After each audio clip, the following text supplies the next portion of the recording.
আপনি তো একটি হজ অ্যান্ড উমরা গ্রুপের চেয়ারম্যান হিসাবে দায়িত্ব পালন করছেন।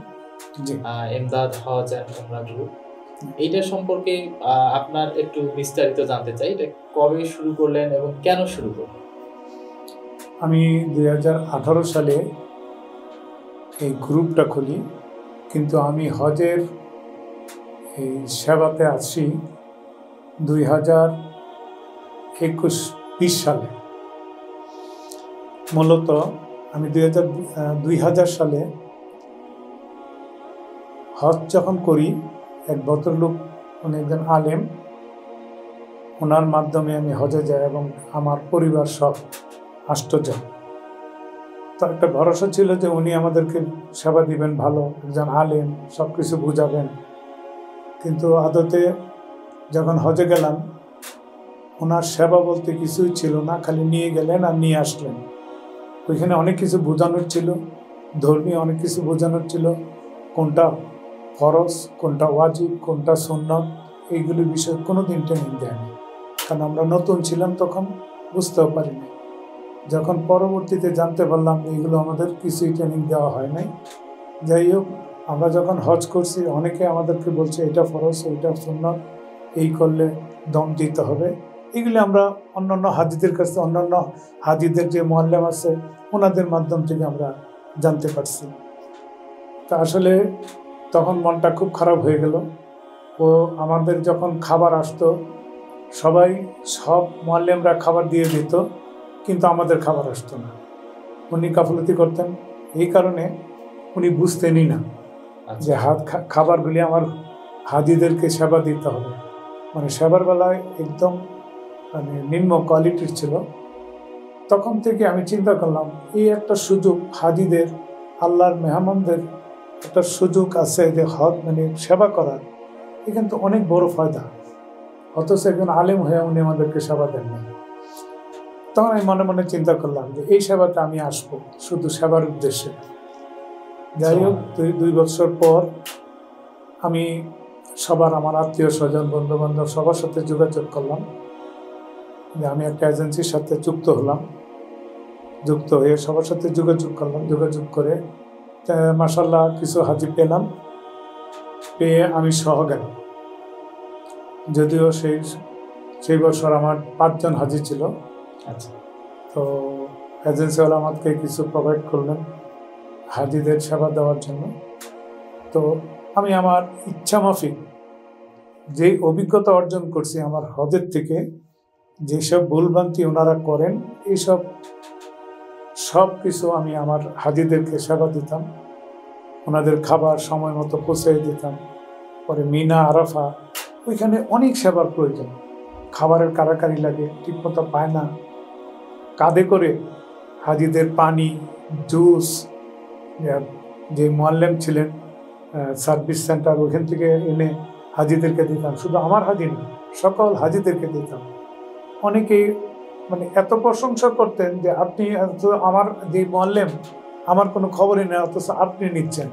আপনি তো আসলে গেছেন উদ্দেশ্য হলো আপনার সেবা করা।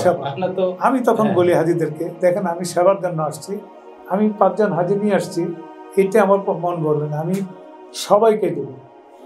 1 বছর আমার সালটা মনে নাই, এত খাবার। ওই সৌদিতে সবচেয়ে মূল্যবান একটা খাবার হলো আল বাইক। তখন এক জায়গায় খুব আল বাইক দিচ্ছে। আমার কাছে ওই যে ট্রলি ছিল, এটা কি বলে যে এয়ারপোর্টে যে, হ্যাঁ, এই ধরনের ওই ট্রলি না, আরেকটা ট্রলি আছে মানুষকে বহন করে নিয়ে যায়, হুইল চেয়ার ছিল। একজন মাজুর লোক ছিল, তার কাছে এরকম স্তূপ করে দিলাম। আমার হাজিরাও খাইল। পরে মুজদালিফার মাঠে এসে আমি যাকে পাইছি তাকে আমি খাবারটা দিছি, সবাই খুশি হয়ে গেল, হ্যাঁ, দোয়া করলো। এইভাবে আমি প্রতি বছরে গেছি, প্রায় অনেক বছর গেছি, 5-7 বছর গেছি। আবার মাঝে মাঝে যেতে পারি না, হাজি কম। যাই হোক, আমি আজ পর্যন্ত ধরে রাখছি এটা আমাকে ব্যবসা হিসাবে না, আমার সেবা হিসাবে আমি সবসময় করে যাই, এখনও করতেছি। উমরাতে আমি প্রায় অনেক সময় যাই। অনেক সময় দেখা গেছে উমরার হাজি পেয়েছি হয়তো 8 জন, 10 জন, 12 জন, যাওয়া যাবে না, তখন একজন মুআল্লিমের কাছে দিই। যেই মুআল্লিম খুব ভালো সেবা দিতে পারে। আলহামদুলিল্লাহ যত জনের কাছে দিয়েছি খুব ভালো সেবা দিয়ে আসছে, এবং আমি সর্বক্ষণিক মনিটরিংয়ে থাকতাম, এবং হাজিদের যেই সমস্যা হইতো আমি ওভারসিজ কলে সব সময় আমি হাজিদেরকে সেবা দিয়ে যেতাম। যেখানে যেবার আপনি যেতে পারতেন না, হ্যাঁ, আমি যে 2 বছর যেতে পারতাম, আমি নিজে গেলে তো কোনো কমপ্লেনই যাচ্ছেন, কোনো কমপ্লেনই নেই। অনেক সময় আমি হেরাম শরীফে নামাজ পড়তে না গিয়ে পাশের মসজিদে নামাজ পড়তাম ওনাদের খাবারের সার্ভিসটা সময় মতো দেওয়ার জন্য। আমি চিন্তা করতাম যে এইটাও তো একটা সেবা। হারাম শরীফে অনেক সময় যেতাম যেই ওয়াক্তে আসর মাগরিব এশার আগে চলে আসতাম, কিন্তু হাজিদের সেবাটা যেন ঠিক মতো পায়, খাবারটা ঠিক মতো পায়। আলহামদুলিল্লাহ আলহামদুলিল্লাহ আমি আজ পর্যন্ত ঠিক মতো এই ব্যবসায় আছি।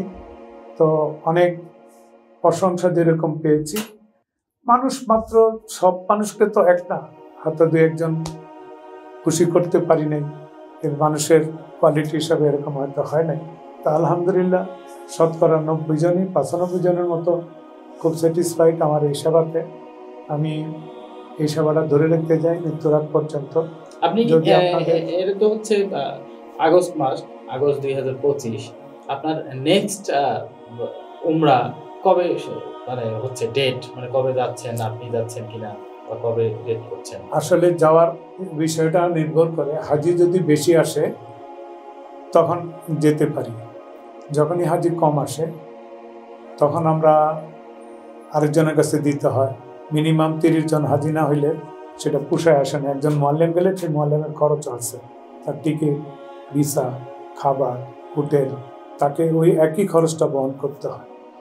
তো সেক্ষেত্রে যখনই আমার কাছে হাজি বেশি হয়ে যায় তখন আমি নিজে চাই, যখন কম হয় আমাদের যে আরও মুআল্লিম সাহেবরা আছেন সবাই মুফতি আলিম, ওরা কেউ গেলে তাদের সাথে দিয়ে দিই। যাই হোক, আমাদের সার্ভিসগুলো বলতে গেলে 100-100। 2-1 হয়তো তার সার্ভিসে হয়তো অসন্তুষ্ট থাকতে পারে, কিন্তু শতকরা 95 জন লোক সন্তুষ্ট। আমি আজ পর্যন্ত এইভাবেই আছি। সেপ্টেম্বর বা অক্টোবরের দিকে কি কোনো উমরার প্ল্যান আছে? হ্যাঁ, আমাদের আগস্ট গেল, সেপ্টেম্বরে আমাদের 2টা প্যাকেজ গেছে, সেখানে আমাদের হাজি আছে। সেপ্টেম্বরে আর কোনো প্যাকেজ নাই। অক্টোবরে প্যাকেজ আছে, 5 তারিখে আছে, 14 তারিখে আছে, তারপরে 28 তারিখে আছে। তার মানে এখন যদি কেউ প্রিপারেশন নেয় তাকে তো অক্টোবরেই যেতে হবে, কারণ অক্টোবরে তো সময় লাগবে যে প্রিপারেশন, ভিসা। আমি একটু বলি, অক্টোবরে প্রথম দিকে খুব কমপ্লিট হয়ে গেছে। এখন সৌদি এয়ারলাইন্স কিছু তারা একটা প্যাকেজ দিছে খুব কম রেটে। হ্যাঁ, সেই কারণে প্যাকেজের রেটটা আমরা কমাই দিছি। সেই সূত্র ধরে মানুষ অনেক বুকিং দিচ্ছে। কেমন রেটটা একটু বলবেন? প্যাকেজের রেটটা কেমন? প্যাকেজ রেট এখন যদি ভালো কোয়ালিটির হোটেলে থাকে তাহলে এই সৌদি এয়ারলাইন্সের ডাইরেক্ট ফ্লাইট আমাকে 1,40,000 টাকা দিলে স্টার মানের হোটেল মক্কা মদিনায় ভালোভাবে সার্ভিস দিতে পারবো, 3 বেলা খাবার সহ। এর কমে কি হবে? ধরেন 1,35,000। হ্যাঁ, এর কমে আছে, 1,35,000 টাকাও দেওয়া যাবে, একটু দূরের প্যাকেজ। আবার সৌদি এয়ারলাইন্সের সিস্টেমে দেখা যায় যে কিছু কিছু সময় টিকিট আরো কম রেটে পাওয়া যায়, সাধারণ রেটের থেকে আরো একটু কমে পাওয়া যায়। সেই সময় যদি আমি বুকিং দিতে পারি আমি 1,25,000-এর ভিতরেও হাজি নিতে পারবো, কিন্তু আমাকে পাসপোর্ট আসতে হবে। যদি হাজিরা সবাই যদি পাসপোর্ট আর বুকিং দেয়, ইনশাল্লাহ 1,25,000 টাকা হাজি নেওয়া যাবে। Saudi airlines direct flight. তো প্রিয় দর্শক, আমরা আজকে ইমদাদ হজ অ্যান্ড উমরা গ্রুপের সম্মানিত চেয়ারম্যান ইমদাদ সাহেবের কাছে অত্যন্ত মূল্যবান কথা শুনলাম। ইনশাল্লাহ আপনারা যারা আগ্রহী আছেন উমরায় যাবার জন্য তারা বুকিং দিতে পারেন, ডেসক্রিপশনে নাম্বার দেয়া থাকবে। তো আশা করি অন্যদিন অন্য কোনো গুরুত্বপূর্ণ কথা নিয়ে আমরা আপনাদের সামনে উপস্থিত হব। আজ এ পর্যন্তই। আল্লাহ হাফেজ। ধন্যবাদ।